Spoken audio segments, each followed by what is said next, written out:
It is called the Knock Knock Game. All you need is an empty room to play it.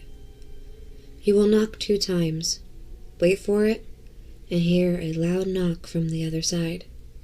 Whatever you do not enter the room. The room will be empty, but something will be in there. Is it a demon? The devil himself?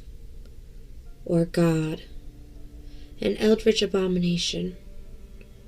No one really knows. Maybe it's better not to know. I remember playing it as a kid at my friend Thomas's house.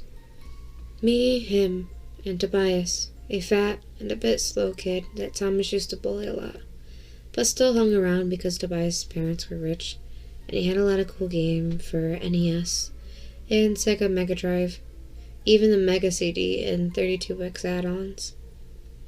I started to like Tobias more than Thomas. He was always making racist jokes and saying mean things about everyone. But we had agreed to come over to his house to play a game he had learned from a book that his dad supposedly had a copy of. It contained things like how to summon demons and how to raise the dead with necromancy. Or it did to Thomas anyways.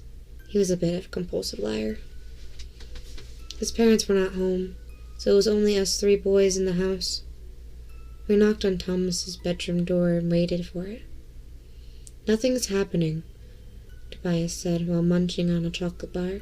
He really had a sweet tooth and was always eating sweets and drinking cans of soda pop.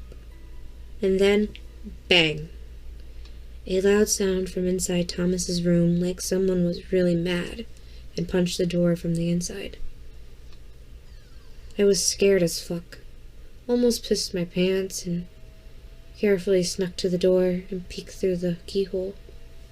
Inside, it was still empty. I want to go inside. Tobias dropped his chocolate bar on the floor, and me and Thomas had to hold his back by his arms so he didn't do anything stupid. "Stop, you stupid fat pig. You'll get yourself killed." Thomas shouted at him, a bit loud. Tobias started crying. "I will go first." Thomas did not seem to care and knocked twice. A knock was heard from the other side. "Are you a man or a woman?" Thomas asked. 2 knocks, signaling no, were heard from the other side. "Are you a demon or an angel?" I asked it. 2 knocks again. No. "Is it safe if we come inside?" Thomas asked. 2 loud banging sounds. No again, but it seemed angry this time. "Maybe we should stop," I suggested. "No, keep going, you pussy," Thomas commanded. Tobias was still crying. He seemed to get more and more afraid. I can't really blame him. "Are you getting mad?" I asked it. 1 loud bang. It was getting real mad. "Are my parents alive?" Thomas asked it. Evil laughter came from the other side, followed by 2 knocks. Tobias knocked and asked, "Can you speak?" "Yes." It answered in a voice so creepy both me and Thomas fell to the floor. We were frozen in fear, but Tobias was not. He knocked again. "Do you have candy?" he asked naively. "Yes, child. Come inside."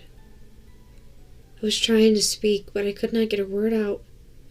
In what it seemed like slow-mo, I could see that fat kid turning the doorknob handle, ready to go inside.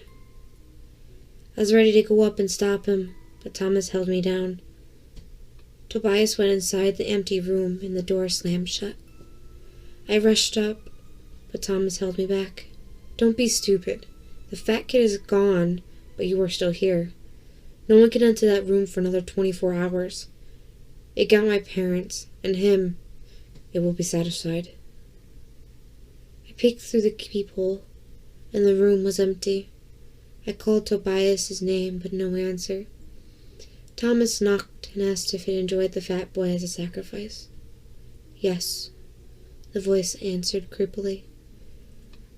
I just looked my former friend in the eye and left the house of evil to no return. This was years ago. and I'm grown up now. I moved to another city. Living in a small one-bedroom apartment, I decided to summon that thing again. I knocked on the door to the bathroom. That's the only room where it could appear. I had a bottle ready to piss in for 24 hours. I would make sure no one would enter the bathroom. I knocked on the bathroom door 2 times. It had knocked back to signal its presence. But the knock was not from the bathroom. It was coming from the front door to my apartment. I looked out, but there was no one there. It broke the rules. I can't go outside for another 24 hours. But will it really be gone after that? I can hear laughter from outside. Hey guys, thanks so much for listening to my video today.